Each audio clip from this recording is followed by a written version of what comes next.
What's up, guys? It's your boy Ed from Savij, you already know. And today we're doing a Mystic Mine deck profile because I know you guys love Mystic Mine.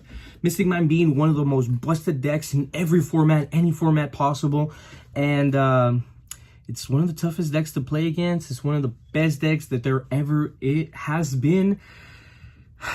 Yu-Gi-Oh has never had a better deck than Mystic Mine deck. Honestly, I do really strongly believe that Mystic Mine is one of the best decks in any and every format. There just so happens to be just other decks that I want to play sometimes. If not, I would be playing Mystic Mine all the time. Like, I would be grinding it out all the time. Like, Mystic Mine is that busted. I am already known as like somebody who pulls up to locals with Mystic Mine. So I would love to be the guy who pulls up to locals and plays Mystic Mine all the time. That would be super busted. But you know what? Sometimes it's about also playing other fun decks and not always just pissing off your opponents. But guys, let's go ahead and get into that deck. Alright guys, before we continue with this video, go ahead and take a break real quick to check out my boy Apollo Dueling Dojo's work. I think he has some of the nicest custom mats that I've seen out in a while. He makes some crazy nice rubber mats, and he of course has some amazing glitter field centers. These are what I call the glitter field centers. I've actually been rocking my Alistair mat, and I've been rocking my Alistair field centers for a minute at my locals, and people just so happen to think that I might be playing Alistair that day, or they just ask me, hey man, do you like Alistair? Yes, I do. So if you guys have a favorite archetype out of all of them, make sure you guys go check it out from Apollo Dueling Dojo and pick it up. He has all the nicest mats and all the nicest field centers for your favorite archetype. Thank you guys, and let's go ahead and continue with this video. So starting off with the monsters, I only really play 9 monsters, and these monsters are actually really important to the deck. So Planet Pathfinder, super cool. You just tribute summon, you just tribute it, and then you normal summon, you tribute it, and then you add Mystic Mine from deck to hand. The next 3 monsters that I play are Silent Wobby. Silent Wobby is super busted. As long as you don't pot a duality that turn, you can activate this effect from your hand, special summon it to the side of your opponent's field, and then activate Mystic Mine and you're done. Yeah, so that locks out like their imperms. It's not like imperm matters, but then that also locks out stuff like Lightning Storm, evenly matches, and yada yada yada. Those are some of the stuff. Continuing, 3 Dish Shifter. Dish Shifter is really good. Dragon Link is a thing, and Tri-Brigates are a thing, so you don't want them to go off as hard as they should. So like, you literally see Fractal go to grave, you just Dish Shifter. Or standby phase, you know what they're playing, Dish Shifter, and they're done. Continuing with the monsters, you gotta play the 3 Mystic Mine, of course. If we could play 6 Mystic Mine, I would. The one card that I do play in here that I never see people play is Fire Person. Fire Person is too good for the reason being that it's kind of almost like a Mystic Mine. So if you're not a Link monster, you can't attack. So if you know your opponent does not play Link monsters, you can definitely activate this till you get to your Mystic Mine, and you kind of chill until then. Terraforming, of course, so you got you don't have just 3 Mystic Mines, you have 4 Mystic Mines. And then of course the almighty spell card, the Mice of the Land. So you don't have 3, 4, you have 7 Mystic Mines. Continuing, our draw engine is really strong. I think that Extravagance is too good. It really helps this deck like a lot. Pot of Duality.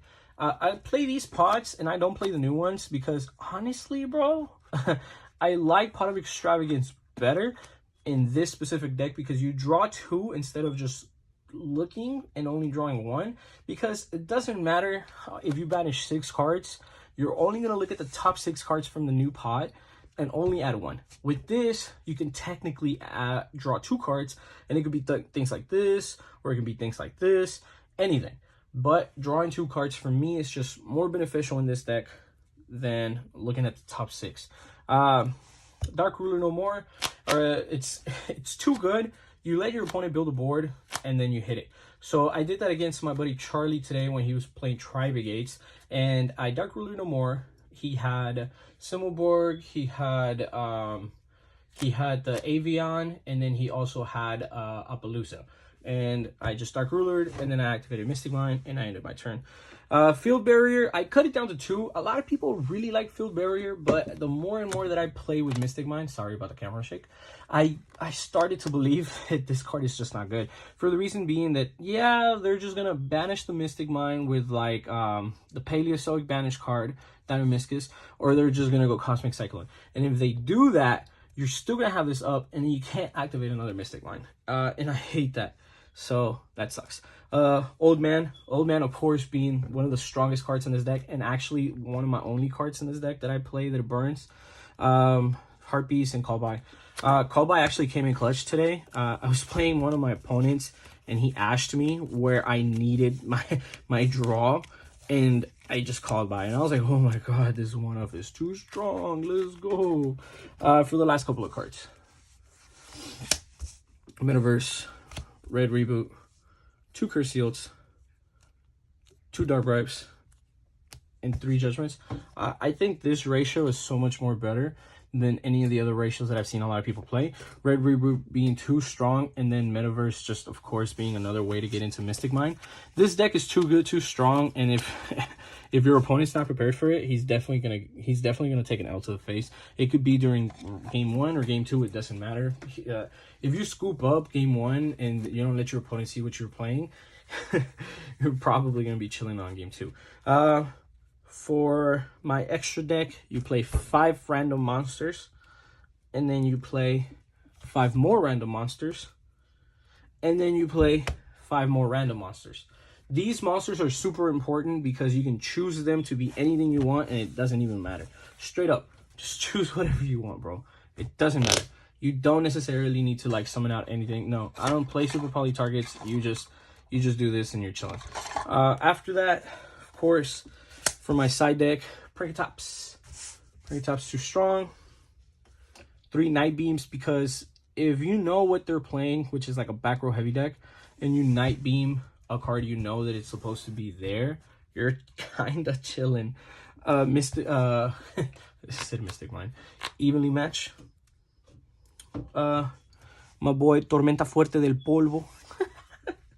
The last Dark Bribe you need, the last Curse Sealed you need, and 3 Wiretaps. Wiretaps are good against like back row decks, like just trap decks. This is for like specifically decks that you don't want to see. So like if you need to take out something like another like the Dark Bribes, and you need to throw this in there, you can take out the Dark Bribes, throw these in there, and or throw two of these in there, or actually just take out the Dark Bribes and just put this in there. Straight up, it's just up to you. This in case you want to get rid of some of their back row, this is actually the card that I play the most. Night Beams, I actually cited Night Beam a lot, and people don't expect for Night Beam to be a card, and yeah, it goes really well for me.